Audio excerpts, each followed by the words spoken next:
Hi friends, welcome to my channel. ये देखिए silver colour का प्लांट है। कितना सुंदर ये ऑर्नामेंटल प्लांट है। ये प्लांट की दो वैरायटी आती है। इसमें एक ग्रीन कलर का भी आता है और एक ये सिल्वर कलर का भी प्लांट आता है। ये लेवेंडर प्लांट है। इसे एस्ट्रोमेशिया भी बोला जाता है। तो बहुत ही खूबसूरत ये प्लांट लगता है। अलग ब्यूटी हमारे गार्डन में रहती है इसको ऐड करने से। ग्रीनरी के बीच बहुत सुंदर कलर लगता है ये सिल्वर कलर का। बहुत ऐसे कम प्लांट मिलते हैं जो अलग कलर के होते हैं और गुणों का खजाना है ये प्लांट में। बहुत सारे इसके बेनिफिट्स हैं, वो भी बताएंगे। कंप्लीट केयर टिप्स बताएंगे। इस तरह से ये पत्तियाँ निकाले और ऐसे मसले तो धीमी धीमी सी लेवेंडर जैसी खुशबू आती है इसमें से। तो मसलने के बाद ही इसके ये पत्तियों में से खुशबू आती है। ऐसी खुशबू नहीं आती है जैसे हम प्लांट के पास खड़े हैं बैठे हैं। तो हमने ये प्लांट लेने से पहले ऐसा ही करके देखा था। इसकी पत्तियाँ मसल के देखी थी कि वही प्लांट है लेवेंडर का या नहीं है। तो खुशबू आती है इसके पत्तियों में से, धीमी धीमी खुशबू आती है, बहुत ज़्यादा नहीं आती है। इस तरह से ये बहुत ही सुंदर ये प्लांट लगता है और ये प्लांट बहुत ज़्यादा संख्या में लगाना चाहिए। इजीली ये प्लांट लग जाता है कटिंग से। तो जहाँ भी आप ये प्लांट रखेंगे, आजू बाजू के जितने भी प्लांट्स रहेंगे वहाँ कोई भी कीड़े मक्खी मच्छर नहीं आएंगे। बहुत कम अटैक होता है। तो अच्छे वाले पॉलिनेटर्स आते हैं, तितलियाँ भी आती है, लेकिन जो अच्छे कीड़े नहीं रहते, हमारे प्लांट्स के लिए हानिकारक रहते हैं, वो नहीं आते हैं। ये खुद की भी सुरक्षा करता है और बाकी के आजू बाजू के जितने भी प्लांट्स रखे उसकी भी सुरक्षा करता है। ये प्लांट को फ्लावर्स भी आते हैं मैच्योर होने के बाद। हमारे प्लांट को अभी फ्लावर नहीं आए हैं। 2 साल से हमारे पास ये प्लांट है, लेकिन आज तक हमने इसके ऊपर फ्लावर नहीं देखे हैं। कभी कोई प्लांट को येलो कलर के फ्लावर्स आते हैं या ब्लू कलर के आते हैं, पता नहीं अभी इसमें कौन से फ्लावर्स आएंगे। तो चलिए इनकी केयर टिप स्टार्ट करते हैं। इसे सनलाइट बहुत ज़रूरी है। तो जितना आप सनलाइट देंगे, कम से कम 4-5 घंटे की सनलाइट इसे दीजिए। तो इसका ये कलर सिल्वर बहुत ही अच्छा हेल्दी प्लांट भी बना रहेगा और सिल्वर कलर मेंटेन रहेगा। नहीं तो ये ग्रीन हो सकता है छायादार जगह में रखे तो। विंटर और बारिश में बाहर ही रखिए, पूरे दिन की सनलाइट इसे मिलनी चाहिए। समर में कोशिश करिए 12-1 बजे तक की सनलाइट मिले। वैसे ये सन लिविंग प्लांट है, ज़्यादा धूप इसे चाहिए, लेकिन डिपेंड भी करता है समर में, मार्च अप्रैल मई में ज़्यादातर बहुत ज़्यादा टेम्परेचर रहता है। तो थोड़ा सा कोशिश करिए कि मॉर्निंग की 12-1 बजे तक की इसे सनलाइट मिलनी चाहिए। और अभी पानी की बात कर लेते हैं। इसे समर में डेली ही पानी दीजिए, इसे पानी चाहिए। और विंटर और बारिश में चेक करके पानी दीजिए। मिट्टी में हमेशा नमी बना के रखिए। हर सीज़न का अलग अलग पानी देने का तरीका होता है, वो हिसाब से पानी दीजिए। बस इतना ही करिए कि हमेशा नमी बना के रखिए मिट्टी में, तो इसकी ब्यूटी अच्छी रहेंगी, ये प्लांट भी अच्छा रहेगा। तो इस तरह से पानी की रिक्वायरमेंट इसकी पूरी कीजिए। इससे ज़्यादा कंपोस्ट की ज़रूरत नहीं पड़ती है। साल में 2 बार कोई भी लिक्विड मैन्योर दे सकते हो, गोबर की खाद दे सकते हो या वर्मी कंपोस्ट दे सकते हो या किचन वेस्ट कंपोस्ट दे सकते हो, कुछ भी आप दे सकते हो ऑर्गेनिक। तो इस तरह से ज़्यादा कंपोस्ट भी इसे नहीं लगता है, साल में 2 बार दीजिए। विंटर में ये डोरमेंसी में जाता है। फरवरी मार्च से इसकी ग्रोथ स्टार्ट होती है, तो तब आप इसकी कटिंग कर सकते हो, सॉफ्ट प्रूनिंग कर सकते हो आपका प्लांट देख के। तो मार्च महीने से इसकी अच्छी ग्रोथ होती है।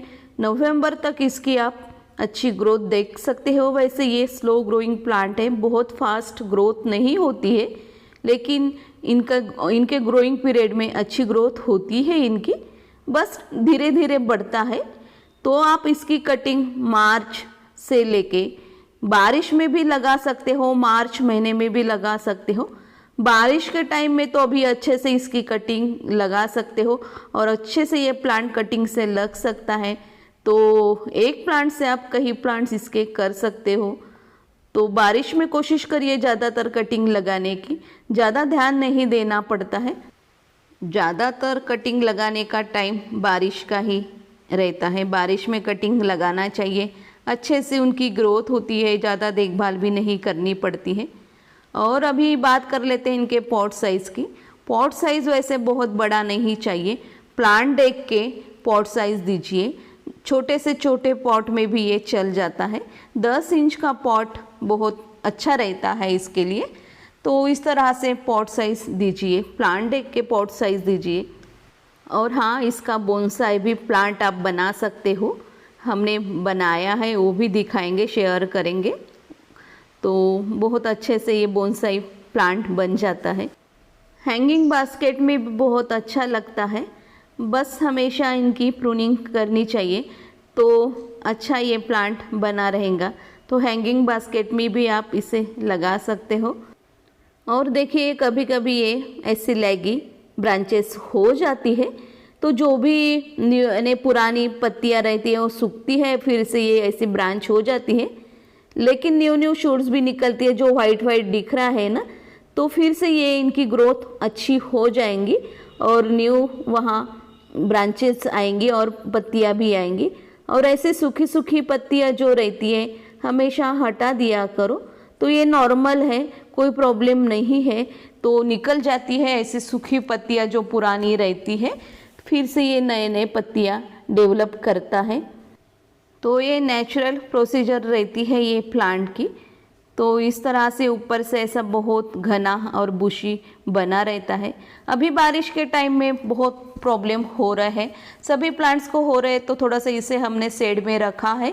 तो बहुत बारिश से इसे बचाइए, बारिश ज़्यादा हो रही है तो बारिश में मत रखिए।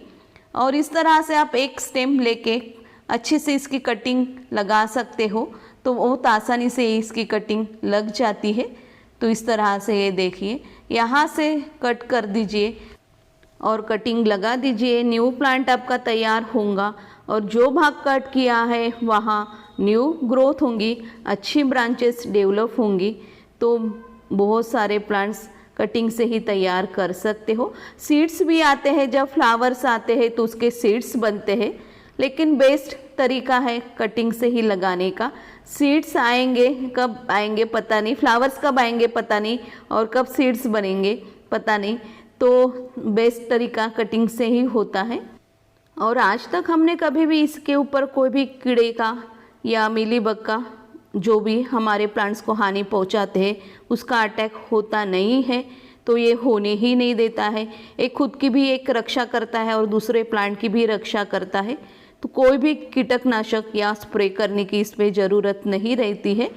तो अभी हम आपको दिखाएंगे, हमने कटिंग से तैयार किए हुए ये प्लांट्स देखिए, ये हैंगिंग बास्केट्स में हमने लगाए हैं।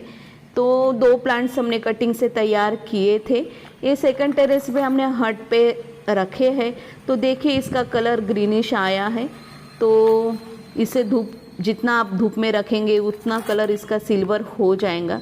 देखिए बहुत अच्छे से चल रहे हैं अभी ये। तो हमेशा इनको बोनसाई लुक देना चाहते हो तो आप पिंचिंग करते जाइए। वैसे ये स्लो ग्रोइंग प्लांट है तो इनकी ब्रांच तो कट नहीं कर सकते, हमेशा पिंचिंग करते रहेंगे तो ये घना बुशी होगा। कोशिश कर रहे हैं इसको बोनसाई लुक देने की, देखिए कितना अभी ये सक्सेस होता है, तो शेयर करते ही जाएंगे। इस पे भी ऐसी जो पुरानी पत्तियां रहती है तो सूख जाती है तो हटा दिया करो। अभी आखिरी में हम इसकी मिट्टी की बात कर लेते हैं। तो मिट्टी इसकी वेल ड्रेन होनी चाहिए। हमने इसमें कोकोपीट भी डाला है और रेत भी डाली है जब मिट्टी तैयार की थी। थोड़ा सा काउडन कंपोस्ट डाला था और गार्डन सॉइल डाली थी। इस तरह से मिट्टी मिलाई और थोड़ी राख और हल्दी हमेशा मिलाते हैं। तो इस तरह से हमने सॉइल मिक्सचर लिया था और हैंगिंग बास्केट में भी वही डाला है और पॉट में भी वही डाला है। तो इस तरह से आप मिट्टी बनाइए। तो ज़्यादा कंपोस्ट मत डालिए, थोड़ा सा मुट्ठी भर कंपोस्ट एक पॉट के लिए बहुत है। तो हम इसी तरह से लेवेंडर के प्लांट की केयर कर रहे हैं। तो ठीक है फ्रेंड्स, ओके बाय।